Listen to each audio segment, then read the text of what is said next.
everybody, I didn't take a lot of time to prepare for this video. I'm going to go off the cuff and off the top of my head in terms of remembering the important things that you need to know in order to start improving your sleep. A lot of you guys are having a hard time falling asleep. In how many cases have you found yourself laying in bed, you wake up in the middle of the night, your eyes are wide open, everything's dark, there's not a noise to be heard, but your mind is going a mile a minute.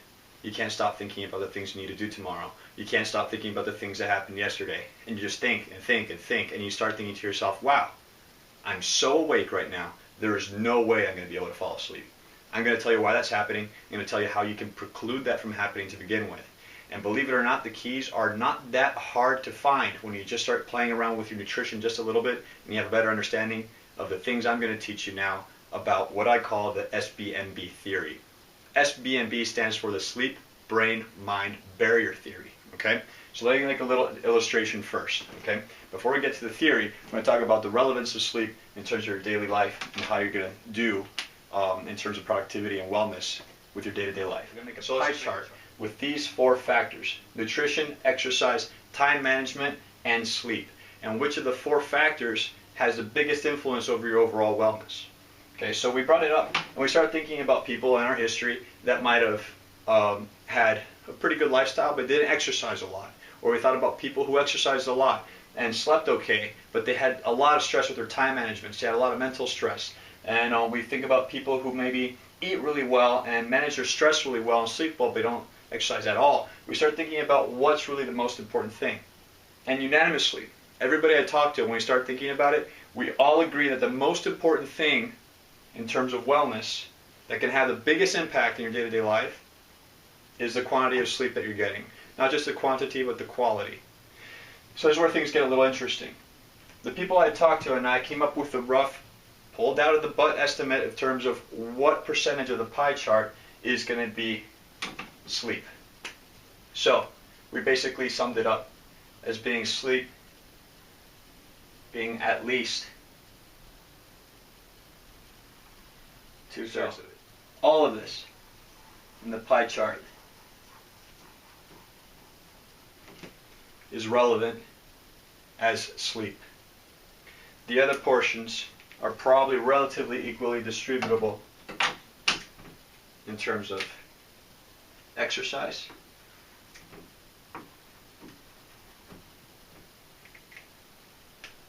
nutrition,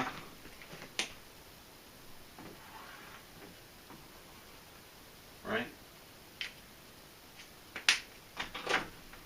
and time management. Your overall wellness in your whole life, your lifestyle, the way you enjoy your life, how productive you are, the relationships you carry, the way you process emotions, the way you think about solutions, the way you deal with your life is largely contingent on how well you're sleeping.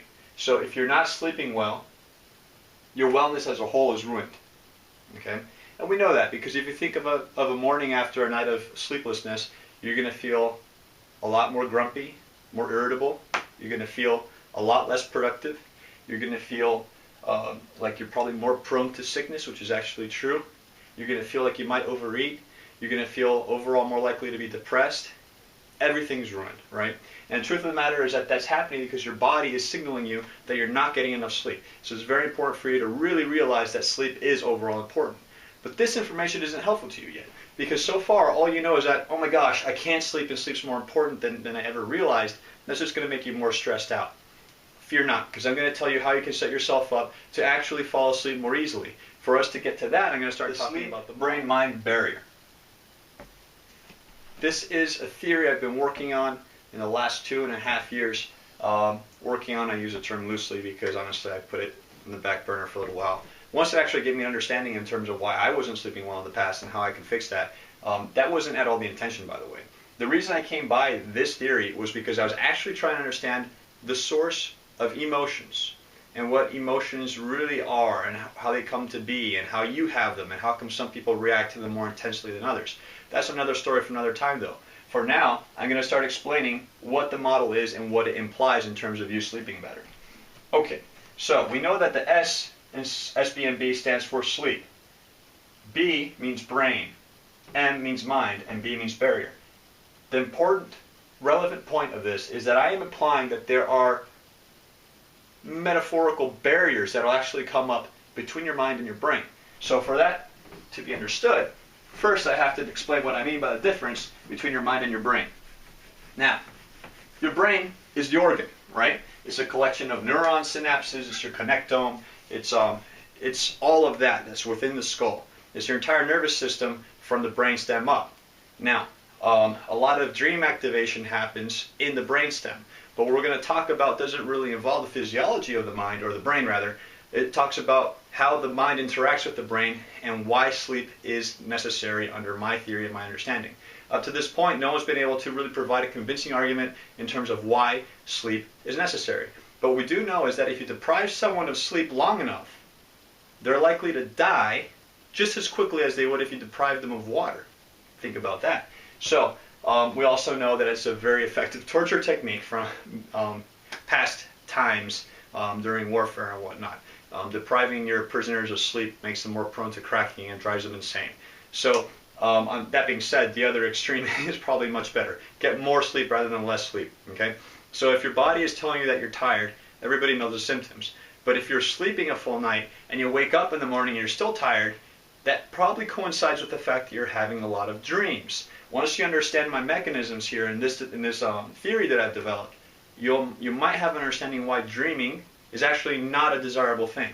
If you're dreaming, you're not necessarily sleeping very well, especially if your dreams are waking you up in the middle of the night. So, first let me make an illustration. We're going to make 2 rings, okay? And we're going to make an outer ring, right? Here we go, circle again, sorry. So, here's one ring, right? And then we're going to have an inner ring as well. Okay? Now what I want you to visualize is that everything outside of the blue ring is the outside world. And everything you see in the outside world is what we call stimulus and information. That's stimulus and information. Okay? Everything contained within this diagram and inside the blue area, everything in here, until you get to the red line, is what we're going to call your conscious mind.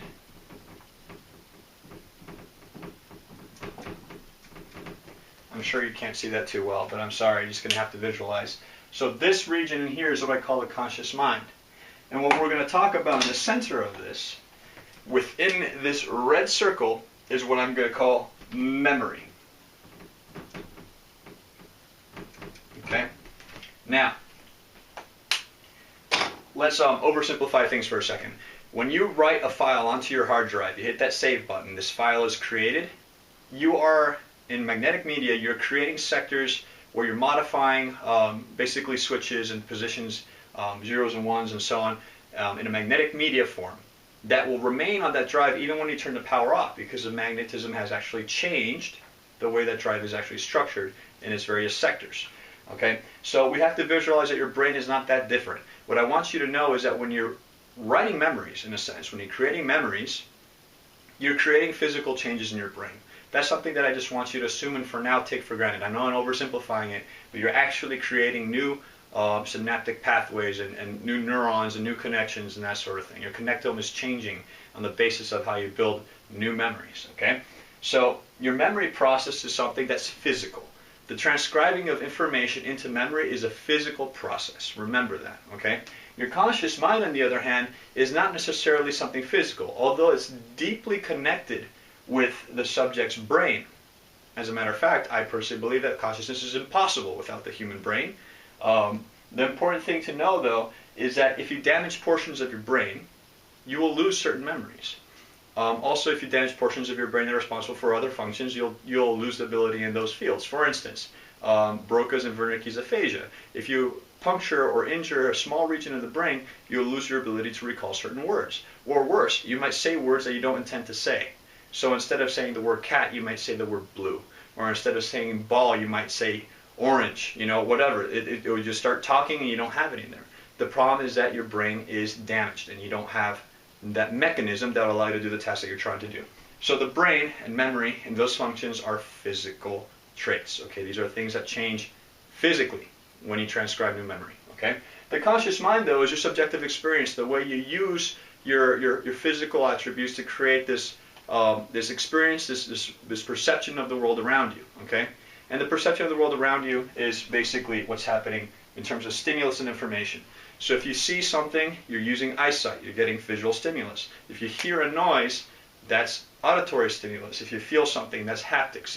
You can feel a position change, that's proprioception, and so on and so forth. Those are all sources of information via stimulus. Now, when you're asleep, you're not really able to take in any new information. If you're in deep sleep, you don't necessarily hear things that are happening. You don't see things that are happening. You don't feel things. You don't really know when you're asleep if you're hot or you're cold because you're asleep. So the first implication is that for you to be asleep, one thing that has to happen without a doubt is you have to have an isolation between your conscious mind and outside stimulus. Okay? So we're going to circle this blue line. I'm just going to make a scribbly line around it. This line needs to have a barrier, right? This line is the barrier. This is the first SBM Bee. This is the barrier that comes up between your conscious mind and the outside world. In other words, sensory stimulus. Okay. The second barrier is a barrier that isolates your conscious mind from memory process. And the reason that has to happen when you're asleep is because memory can trigger the same sort of brain activity that stimulus can. For instance, if I showed you an image of, I don't know, this pink wireless mouse, which isn't mine, by the way, so don't judge. So here's a pink wireless mouse. Look at this mouse. You look at it. Yeah? Okay, imagine I'm scanning your brain right now. I'm putting electrodes on your head, and we're taking a really, really accurate scan in terms of what your brain's doing while you're looking at scrutinizing and inspecting this mouse. Okay, you know its dimensions, you know its colors, you know it's a mouse, you've identified it. Now, if I asked you to close your eyes, and you closed your eyes right now, and I said, imagine the mouse. Picture the mouse you just saw. The same exact regions of your brain would fire. The regions that perceived the mouse and took that information in are the same regions of the brain that are telling you with your eyes closed that the image of the mouse is a pink one and that it's a certain shape and a certain size. So we know that the memory process itself can't provide the equivalent of visual information. It can do the same thing for recalling a song or recognizing a smell. Memory is there to try to help you recognize things, right? And we need all these tools so we can have intelligence and anticipation. But that's a conversation for a different time. What I want to talk about right now is the relevance of isolating memory process from your conscious mind while you're asleep. Okay? So the second SBM Bee comes up between your conscious mind and your memory process, right? So now, we visualize this diagram. Remember, in the middle we have memory outlined with one barrier. There's a second SBM Bee. Then we have the conscious mind outside of it, and then that conscious mind is isolated from stimulus in the outside world via the second SBM Bee. Okay? Now, what happens? If both barriers are up, if both are effectively established, you are asleep. Okay? Your conscious mind is not capable of feeling new and current information. It has no capacity to take in new stimulus. The second thing is that your mind is completely isolated from memory. So that's why you lose the sensation of time. If you fall deep sleep and you wake up in the morning, it doesn't feel like you've been in bed for 8 hours. It feels like it happened in an instant. And that's the important fact. The conscious mind cannot have a perception of anything. Your conscious mind, in fact, has to be isolated from everything. The theory that I've imposed is that that happens for a very specific reason. During sleep, I believe that your brain is undergoing memory restoration processes. It's categorizing information that you came across. It's trying to make associations and patterns and pattern learning.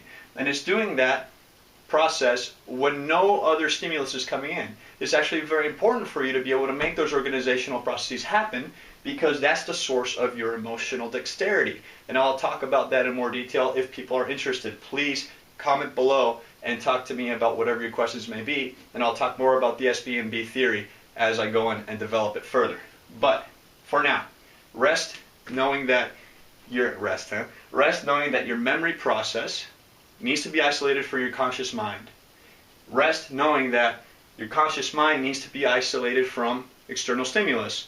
If you're taking an external stimulus into the conscious mind, that information has to be moved into memory. That's what the conscious mind does. So falling or failing in one barrier can cause the other barrier to fail as well. Now, we'll talk about the conditions that cause the barriers to fail or to not establish themselves at all. So remember, if you're wide awake, the barrier is open. There are cracks in the barrier and you're retrieving information. Or maybe the barrier is failing here and you can't stop thinking. Okay? So these barriers, as I've kind of drawn out here now, are broken.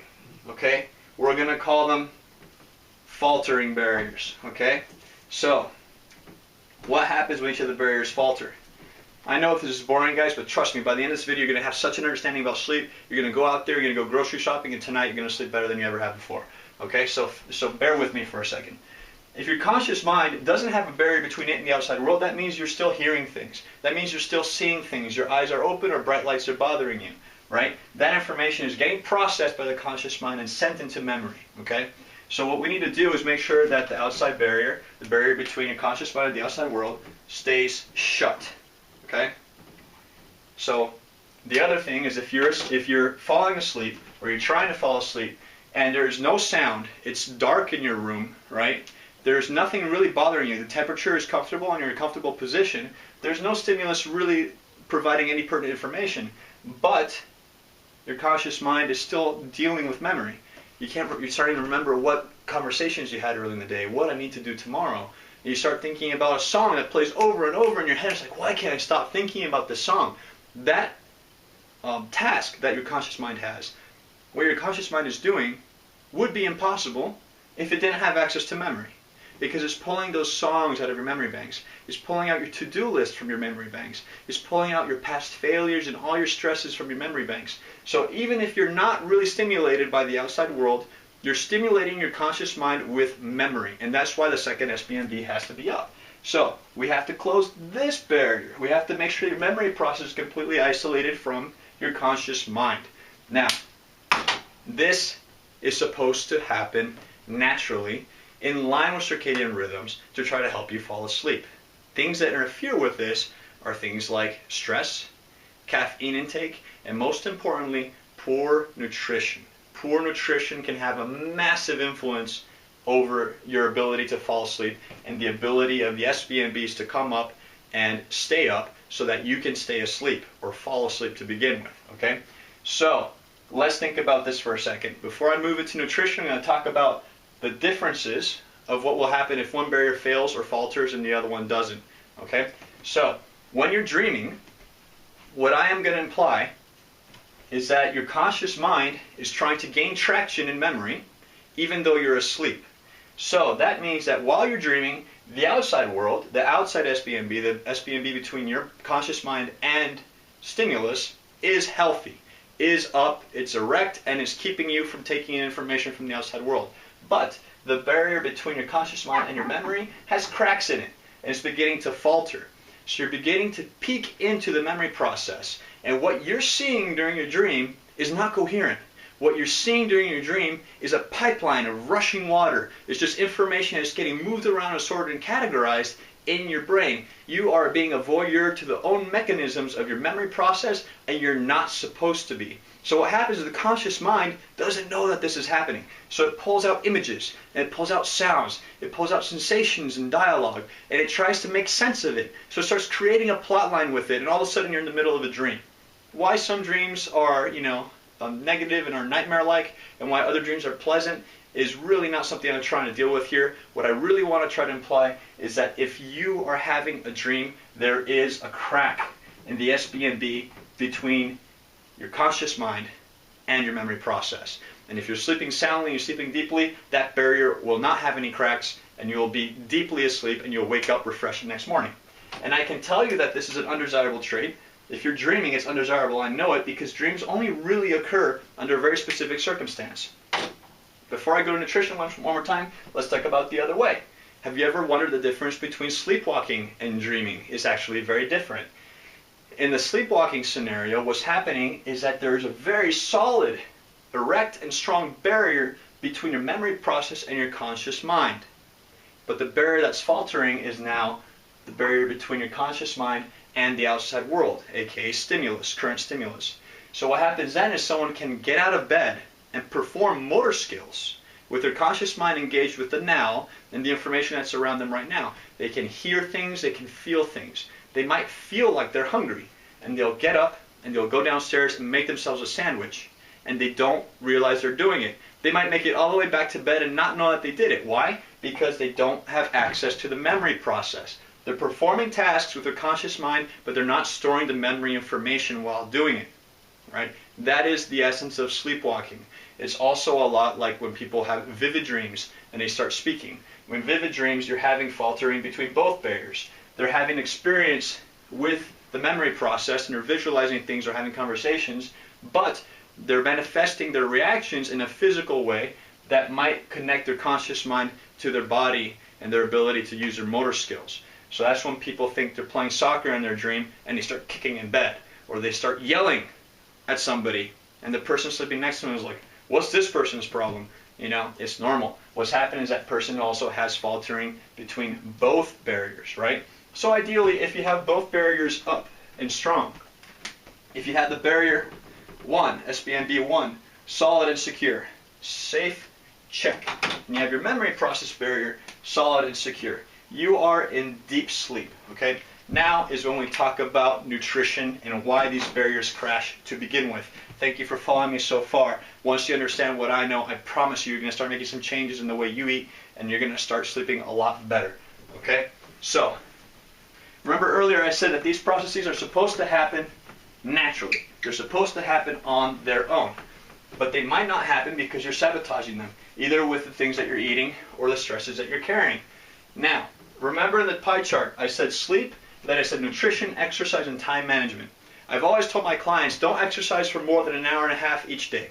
Why? If you exercise too much, your body detects the increased stress level and starts releasing a stress hormone called cortisol. Now, cortisol is harmful for your body composition. I won't get into it in a lot of detail, but it's a stress hormone. That stress hormone is the same exact hormone your body will release when you're in high periods of high mental stress. So if you feel yourself dealing with things that are tasking your mind mentally and you're not able to relax because of them, they're still causing hormonal changes in your body that are relevant to your success in sleep. Okay? But the things that are in your control is how you're going to think about things and how you're going to think about your nutrition. Okay? So knowing the tools I'm about to show you right now, you're going to be able to set yourself up with better sleep. Okay? So we're going to talk about blood sugar levels real quick. Think about homeostatic blood sugar condition. In other words, there's an ideal curve that will demonstrate time. Let's do time in the horizontal plane, right? And this is the level of blood sugar in the vertical plane, right? And let's say that we have an ideal range right around here, right? And we want our blood sugar to ideally be relatively flat, okay? So as time goes by, your blood sugar level stays flat. In reality, though, what really happens is that our blood sugar level is influenced by our level of activity and the meals that we eat. So if we get someone who wakes up at 8 a.m., right, eats breakfast around that time, has a lunchtime meal at 1 p.m., and then eats a dinner around 6 p.m., what we're going to see is this person wakes up from a fast. That's why they call it breakfast, because you're breaking a fast and haven't eaten all morning or all night. They're going to start below normal. Come 8 a.m., they eat breakfast. Boom, there's a spike in blood sugar level, and then they start seeing a slow decline below nominal. Now they're hungry again. Their body signaled them that they're below normal, and anything underneath this axis, this curve, they're going to feel hunger, right? And when they hit 1 p.m., it's time to eat lunch, then boom, they see another spike in blood sugar level. And this is going to start coming down again over time, right? And then 6 p.m., it's time for dinner, and boom, they're back up. And they start falling asleep, and this curve carries through to the beginning of the next cycle where they're below normal when it's time for breakfast again. So as you see, what we get is basically a curve with many different peaks, crests, and troughs. And what we want to do is make this curve as close to flat and nominal as possible. So when they say you should eat several small meals in a day, what we're experiencing then, if someone eats at 8 a.m., right, they get a spike, and they have a dropping, and they snack, and it starts dropping, then they have lunch, and then it starts dropping, they have some almonds, and it starts dropping again, and so on. And they do this throughout the day, you're a lot closer to having that nominal blood sugar level curve, right? Then you get idiots like me that sometimes don't eat breakfast, right? That sometimes decide that they only need one large meal in the middle of the day and then maybe a light meal at the end of the night. So what happens is I already start low, I skip breakfast, I stay low, and I spike it with a huge meal. And then I start doing this again. And if I exercise, it drops more dramatically. Then I wait, and I have a meal late, and boom! Now I have this horrible amplitude in this curve. I have massive, massive spikes and really, really, really low troughs. This is very unhealthy in terms of trying to preserve your bloodstream in a homeostatic situation. In other words, keeping your bloodstream close to a nominal curve. Okay? So, we want to do the green line. What we want to do is have many small meals and stay close to that curve. Why? When you're really, really low, your body detects that you're starving and undergoes a process called gluconeogenesis. Gluconeogenesis, I'll write it down right here so you can look it up on Wikipedia if you want. Genesis -SIS, okay? Gluconeogenesis. This is the process by which your body starts creating blood sugar by dissolving the lean tissues in your body. In other words, if your body says, holy crap, this guy's nowhere near food, he's physically active, we need to keep his blood sugar level up so he can have the energy to stay alive. It's going to undergo gluconeogenesis by releasing, number one, guess what the hormone is? Cortisol. Alright? Cortisol is a catabolic hormone. It dissolves lean tissues, and the purpose of it is to keep you alive. Okay? And number two, it releases adrenaline. Gluconeogenesis releases cortisol and adrenaline. Now, you can imagine the effect that adrenaline has on your body. It makes you more amped up. It gives you a sudden burst of energy so you can go and perhaps hunt something or gather food and feed yourself. This is a last resort that your body undergoes when it detects that you're not well fed or your blood sugar level is dropping more than normal. Now, this curve that I gave you is a very, very rough understanding of how blood sugar level works. The biggest influence over blood sugar level, because most of us don't have any trouble acquiring food when we need it, is really what we're eating. Okay? So let's make this curve again.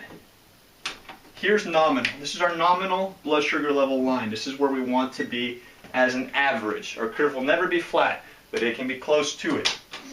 If you have foods that have a low glycemic impact or that are low in sugar, you're not going to have massive spikes in your blood sugar level curve. Ideally, you'll get most of your carbohydrates from fiber, so you're going to avoid sugars and starches. That'll keep you from spiking high your blood sugar level. Because what we know, scientifically proven, is that if you have a massive spike in blood sugar level, you're going to have it on the other end as well, a massive crash. There is always a regression to a mean here. So, if you spike your blood sugar level dramatically, within an hour or an hour and a half after that, your blood sugar level is going to crash, no matter how many calories you took in. The body's going to try to adjust itself to that curve. Especially diabetics need to be very careful when we're talking about the amplitude of this. A massive swing between spikes and crashing can cause problems with advanced glycation end products that can lead to basically the glycation of blood vessels. It can cause circulation issues and many, many other issues. But if you're not diabetic, it doesn't mean you get to ignore this. It's very important to know that these big differences in amplitude, being well above normal and well below normal, those things are bad. They can cause free radicals, they can make you age faster, and they can make you undergo gluconeogenesis, which will overall be symptomatic of you not feeding yourself correctly. Okay? So what we want to do is eat foods that are going to have a lesser impact on the spikiness of our blood sugar level curve. Right? If you don't eat, you're going to end up low. But if you eat sugary things, if you eat carbohydrates that are high in sugar or high in starches, you're going to see a higher spike. But if you eat carbohydrates that are, and you need carbohydrates, don't avoid them, just eat the right ones. Eat carbohydrates that are high in fiber. What you want is to eat high fiber carbohydrates. And that's going to create a curve that's less spiky, right? So it's going to be more curvy, and thus more likely to help you stay closer to nominal, right? So the less the spikiness in your curve, the healthier your nutrition is. So let's talk about the last meal of the day now, okay? So we're going to change this graph now. I'm going to imagine that we're all falling asleep at 10 p.m. Okay? So this is now 10 p.m. And let's call this 8 a.m., an average wake-up time, okay? Now, the graph I'm going to make is in green. Let's say you ate your last meal of the day, just for argument's sake, at 9 p.m. What happens here is your blood sugar level is elevated, maybe not that elevated, but it's elevated because you just had your meal. And then you don't get to eat again until 8 a.m. the next day. Your blood sugar level is going to look like this. You're going to start high, and it's going to slowly taper off until the end of your sleep cycle, until you get to eat again. Okay? So, that being said, if you eat foods at the end of the day that are high in sugar, this includes alcohol. As a matter of fact, alcohol is the #1 culprit in terms of offending your sleep cycle, other than having caffeine and other drugs, because caffeine is a drug and it has side effects. We'll talk about that later. So, if you have a caffeine-free diet and you still can't fall asleep, chances are you're abusing your blood sugar level at the end of the day. If you eat a lot of simple carbohydrates, if you eat a lot of starches and you eat a lot of sugars, you're going to have a problem. You're going to have a spike right before you go to bed. You might even be able to fall asleep easily. You might. But it's going to crash a lot sooner. So in that case, if you happen to spike your blood sugar level early, let's say you ate ice cream for dessert, pasta for your main course, and 2 glasses of red wine, and now your blood sugar level is way up here, right? What happens is you fall asleep, and boom, you're really, really low. Because you're so low, below nominal, your body's detecting your blood sugar level is at a dangerously low mark. It's going to start a process called gluconeogenesis. It's going to start that process to try to bring your blood sugar level back up. But it also does something really smart. It releases adrenaline. Adrenaline is meant to do what? It's meant to wake you up and get you out of bed so you can go and eat something, right? So once you have that adrenaline surge, you wake up. But before the time you wake up, guess what happens? The SBM Bees break down. The adrenaline is breaking the barrier between your conscious mind and your memory, and your conscious mind and the outside world.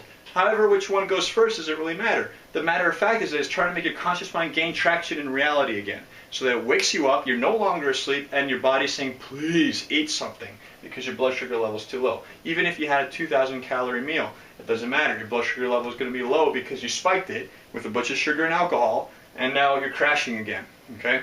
So, at this point in time, you've already failed. Your sleep is pretty much ruined, right? You're awake at 12 o'clock, 1 o'clock in the morning. And now your mind is super active because you've got all this adrenaline, you've got all this energy, and you don't even realize that you're hungry. Just your blood sugar level is low, but your stomach is still full. You had poor nutrition at the end of the day, right? So what you want to do is avoid sugars and alcohol at all costs in the last meal of the day. Much better for you to consume proteins and complex carbohydrates in pretty much equal balance. There's nothing really wrong with having fats. You want to avoid a huge amount of saturated fats, but fats are actually beneficial if protein is not available. So if you have, for instance, nothing but toast at home, all you can eat is whole wheat bread, you don't have anything else in the fridge, and you don't have money to go shopping, don't have the bread on its own. Have the bread with a little bit of butter on it. The butter will at least slow down the uptake of those carbohydrates, thus attenuating the spikiness of your blood sugar level. It'll keep your blood sugar level a little closer to nominal, okay? So if you have no other option when you eat your carbohydrates, eat it with a little bit of fat. But ideally, you have your carbohydrates with protein. In fact, I personally recommend having protein with every single meal. Most of my clients are really, really bad at taking in enough protein in their nutrition. So, that being said, what can you eat at the end of the night? Pop quiz. Which of these 3 meals is the best for you if you're trying to fall asleep? I'm going to try to make it easy, okay? The question is, which of these 3 meals is best for you if you want to fall asleep? Option A, a garden salad with cranberries, balsamic vinaigrette. and a glass of orange juice. Option 2, steamed vegetables and two slices of chicken breast. Option 3, a prime rib steak, yams, and water. Okay, which of the 3 meals is best? The first meal is not the best option, you already know, because you have no protein. The cranberries are sweet, they have a high content of sugar. If you don't have a lot of cranberries in it, there's not a big deal. But nonetheless, there's no protein there.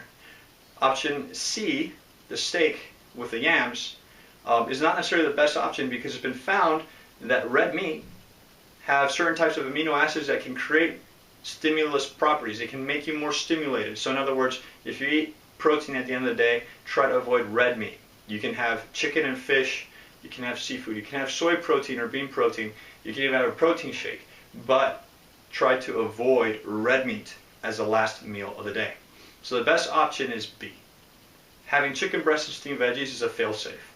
If you cannot think about what I need to eat, always have a stash of frozen chicken breast and veggies ready to be steamed. Just microwave them if you must. That's a quick and easy meal, right? You can make it quickly, eat it, it'll keep your blood sugar level relatively close to nominal, right? Now, what happens if your curve is the brown curve, right?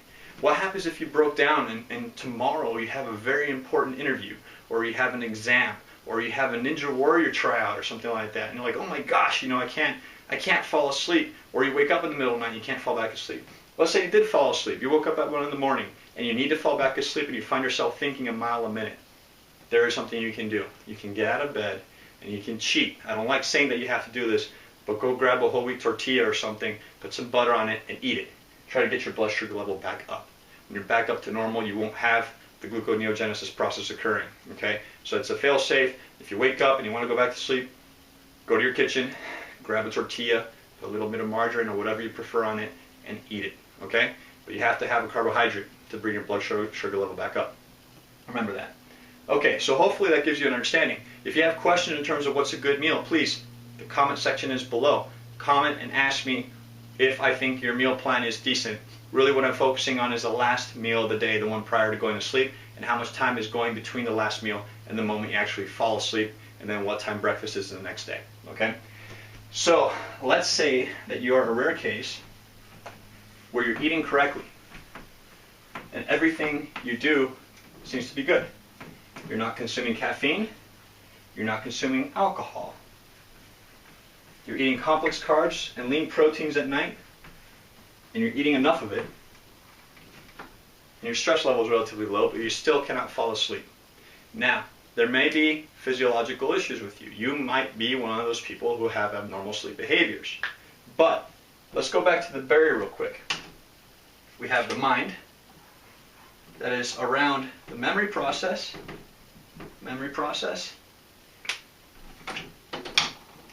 and outside of the mind, we have stimulus in the outside world. This is the mind, conscious mind.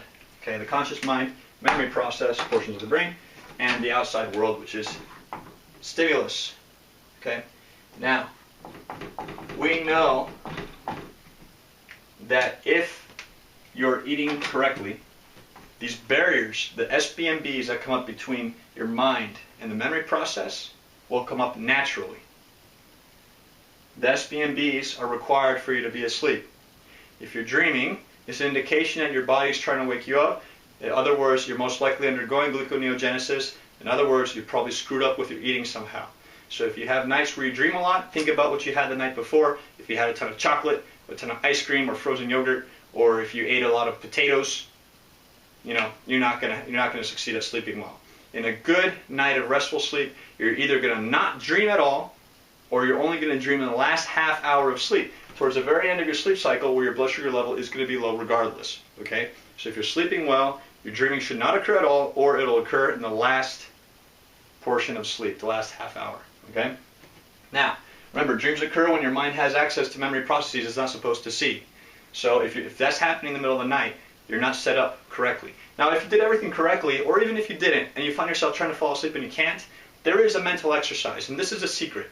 Once you know this, half of the time that you can't fall asleep, if you do exactly as I say, you'll be able to fall asleep. Now, this is an exercise that requires a certain degree of practice and coaching. So if it doesn't work the very first time you try it, it doesn't mean it doesn't work. It means that you suck at it, and that's the bottom line. Okay? So your mind is supposed to be isolated from memory process and supposed to be isolated from outside world. Let's say you're wide awake, you have to fall asleep anyways. Okay? So what's happening here is this. The barriers are not successfully up. So your mind has access to memory, and it has access to external stimulus, to current information. What we need to do as an exercise is make the mind engage in a task that requires neither. Okay? And the only task that your mind can do that doesn't use memory and that doesn't use external stimulus is imagination. You have to use creative processes in your mind to start simulating that those barriers are already up. So, I like to use this example a lot. It seems to work for a lot of people when they try it the first time. If you find yourself in bed at night and you can't fall asleep, the lights are off, there's no noise bothering you, you're not stimulated by sensory information, and your mind is just going back and forth with memory, you got to take your mind's power away from the memory process. So first thing you need to do is you got to stop thinking about things you've done, you got to stop thinking about conversations you had, you have to stop thinking about music that you've heard, you have to stop thinking about those things. Instead, create a role-playing circumstance in your head where none of those things are things that actually have happened. What I like to say is, imagine yourself taking a hike on the surface of Mars. If you're on the surface of Mars, I guarantee you've never been there before. I know I haven't. If you're on the surface of Mars, you're going to imagine a landscape you've never seen before. You're not likely to run into anybody you know. Don't try to imagine somebody else with you. The image of another person in your creative process is going to keep you connected with your memory process. So if you start exercising your imagination and you start seeing people that you know, or listening to sounds that you are familiar with, or driving a car that you've driven before, like those things are going to affect your success rate at this exercise. Instead, imagine something completely new. Imagine interactions with people or beings that you've never seen before. Don't think about people that are famous on TV. Don't think about political figures. Don't think about your favorite author. Think about things that don't exist, things that you're creating spontaneously. If you have a strong creative imagination, this exercise is easier for you. So what you'll be doing effectively is you're simulating these two barriers coming up, even though they're not actually there from a physiological standpoint, right? So even if your blood sugar level is low, you can pretend, make believe, that your conscious mind is engaged with a task that doesn't require memory, it doesn't require stimulus. Before you know it, those barriers will come up on their own, and they'll help you fall asleep. Most people that engage in this task, that report success to me, report having success within 2 minutes of attempting the task. So they're in bed at night, their eyes are closed and they're comfortable. They can't stop thinking. They're like, wow, I'm wide awake. What did PJ ask me to do? Oh yeah, imagine myself doing something I've never done before. Once they actually begin the task, if they do it successfully, the success will come within the first 2 minutes. Does that mean quit after 2 minutes? No. Keep your mind engaged in this creative task, and you'll eventually, promise you, fall asleep, and hopefully a lot sooner than later. Once you exercise this long enough and you can get good at it, you'll be able to sleep in under almost any circumstances, which is what I experience these days. Also guys, it's important to really sleep well. I don't like sharing my bed. It's an honest to goodness truth. I sleep on my back and I really sprawled out. Having somebody next to me, if they're having a bad sleep cycle and they're moving around and stimulating my environment, it makes it hard for me to fall asleep too. There's nothing wrong with procuring a good night's sleep while asking your spouse to be understanding so that you can go to the guest room, or maybe she can take turns and go to the guest room. If you really need to sleep that night, there's nothing wrong in a good understanding relationship. Please tell your spouse to watch this video too.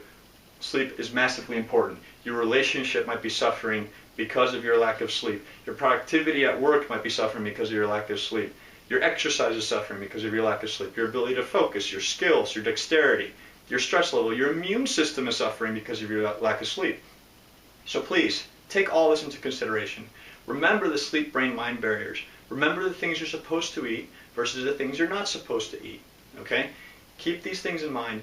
Exercise your imagination while you're falling asleep. Do not access memory process, and I promise you, you will have more success during your attempts to sleep. Sleep is a skill. Once you get to sleep, you can let go and surrender to it, right?